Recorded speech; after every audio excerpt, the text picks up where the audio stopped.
Welcome to the Bayonet's Countdown to November, a series of interviews with the candidates in the November 4th general election. I'm Dick Myers, and with me for this segment is John Bohanan, who is the incumbent Democratic candidate for state delegate from District 29B. His opponent is Republican Deb Wright. Nice to have you with us. How are you? How long have you been doing this? I was appointed in late 1999, so my first session was 2000. Mm-hmm. You must like it.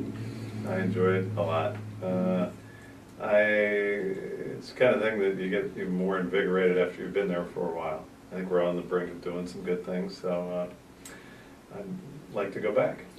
Yeah, some people talk about the benefit of incumbency, and some people think that there should be term limits, but in Annapolis, after a while, there are certain benefits that accrue to St. Mary's County for legislators that have been there for a while, do you believe? I'd like to think I'm a good example of that.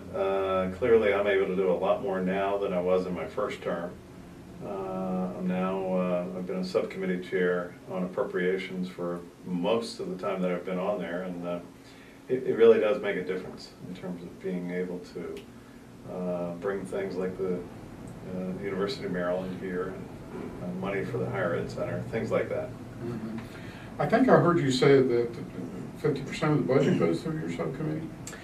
The general fund budget is about $16 billion, and almost $8 billion of that comes through my subcommittee, or our subcommittee, which is Education and Economic Development. Uh-huh. So K through 12 is the big chunk of that, and then when you add higher education, plus some for business and economic development, it's about half of the general fund budget. What does the University of Maryland coming here mean for the economic development effort, and particularly the push towards diversification? So I've been working with the Navy Alliance, the Texan Partnership, and other groups, and if you look at other communities around the country who are like us, the missing ingredient that we don't have, we have in place what most communities in the country would die for, which is a well-educated workforce brought to us largely complements of the U.S. Navy. And what we do not have is a higher education research component.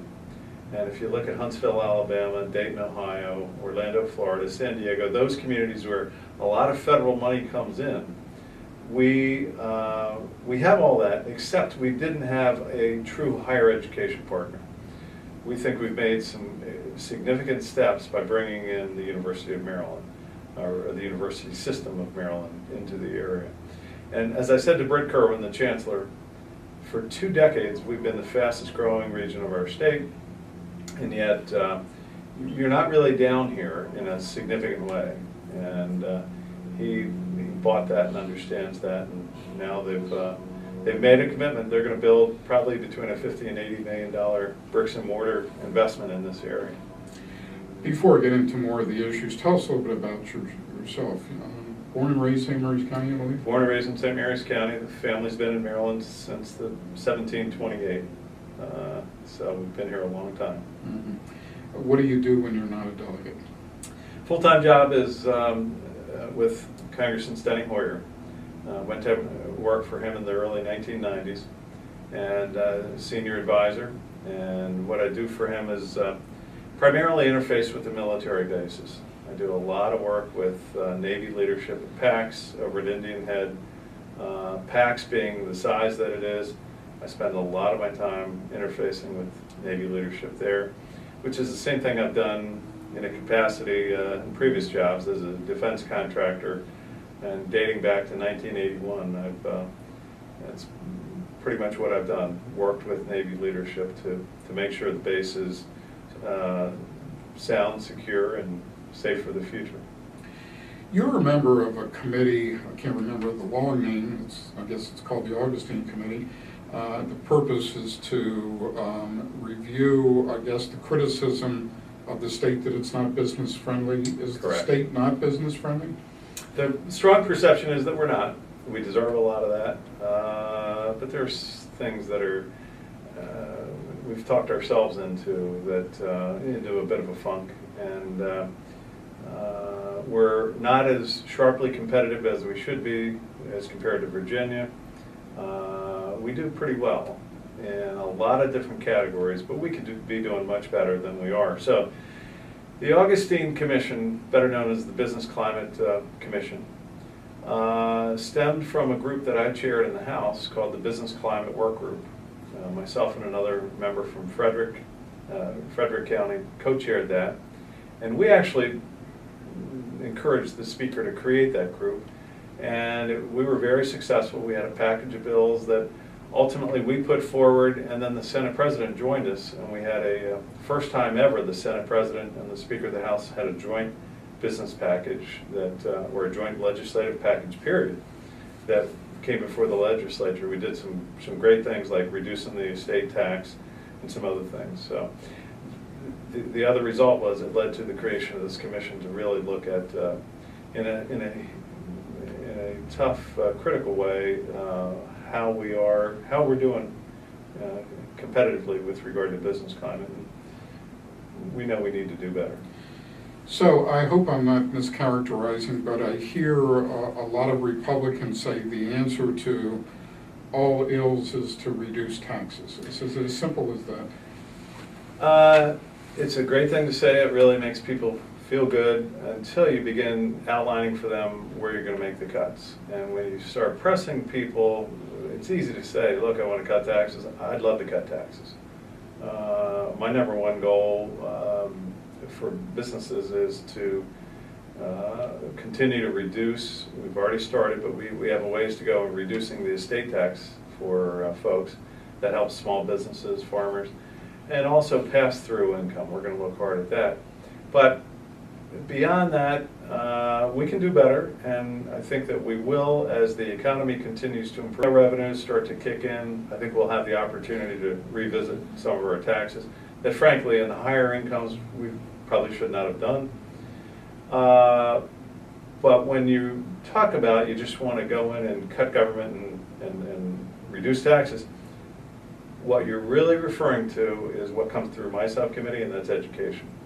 When really pressed, the Republican caucus several times has given us a package of reductions that really goes after education.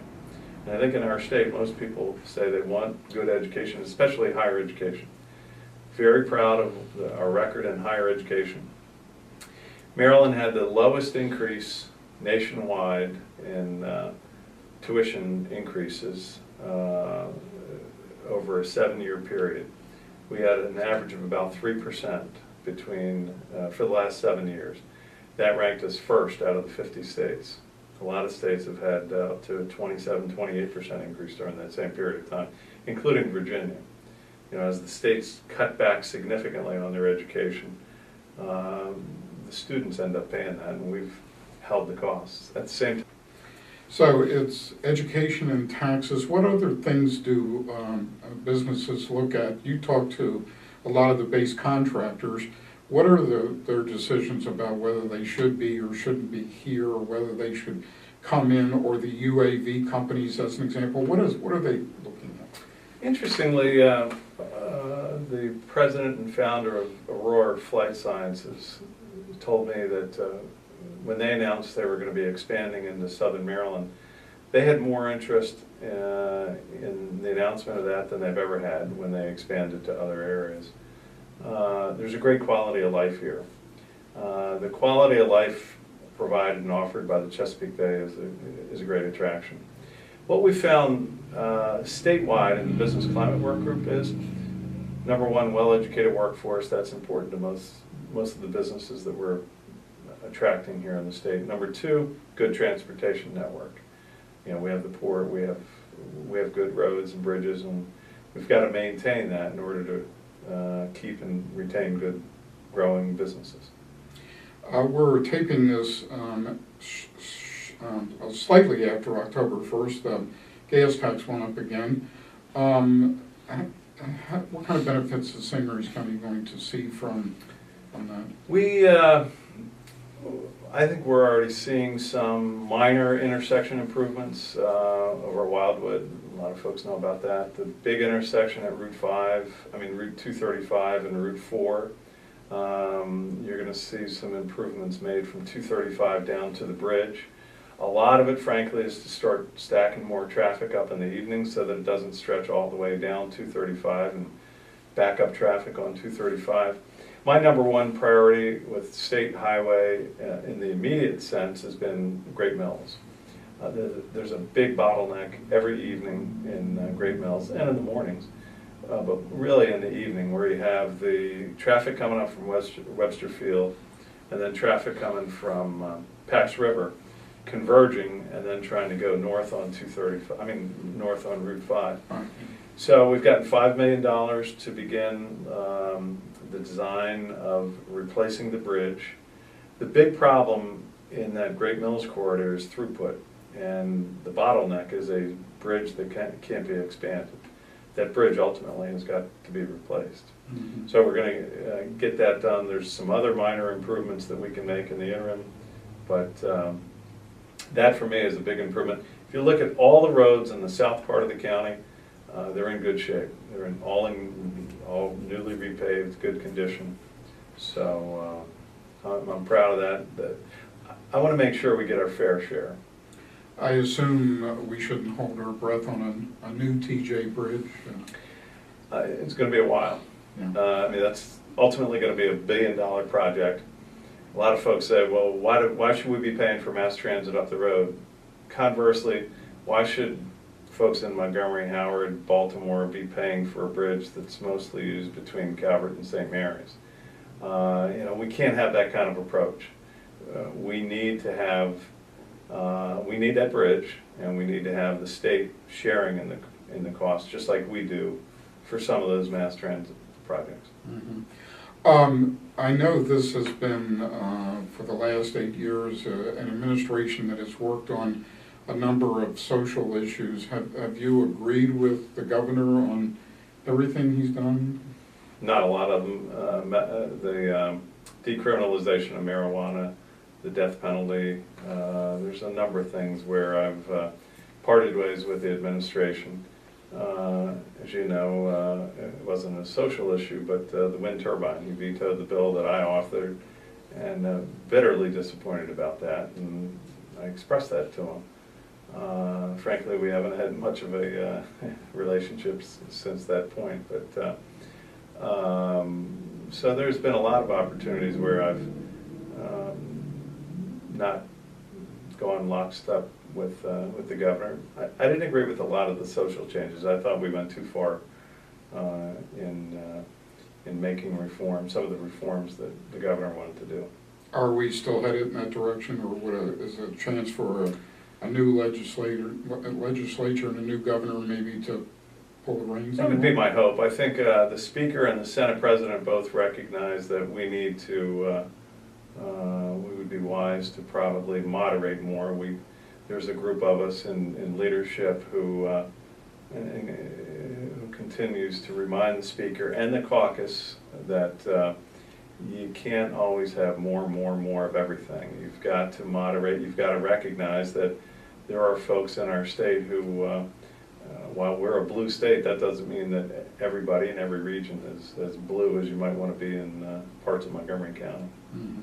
Okay, for folks that would like to get involved in your campaign, I assume you can always use help. How do they get in touch Absolutely. with you? And do you have a website and a Facebook page? Facebook page, website. GoWithBo.com still works. That's the old one. That'll bring you to it. Or JohnBohanan.com, all one word. And even if you spell it wrong, I think it brings you to the websites. Or just look me up on Facebook, and be happy to have people get involved. How important is the get out to vote this time for you and for everyone? Very important. We had a rather dismal showing in the primary. I think people are expecting probably, some of the predictions are about half, 1 out of every 2 registered voters. We really need to do better than that. It's not going to be a true reflection of who we are if we only end up with 48–50% of the vote, but that's, so we're trying to encourage everybody to participate. Okay, great. Thank you very much. Thank you very much, Dick. Thank you. All right, good being with you. And thank you for joining us today.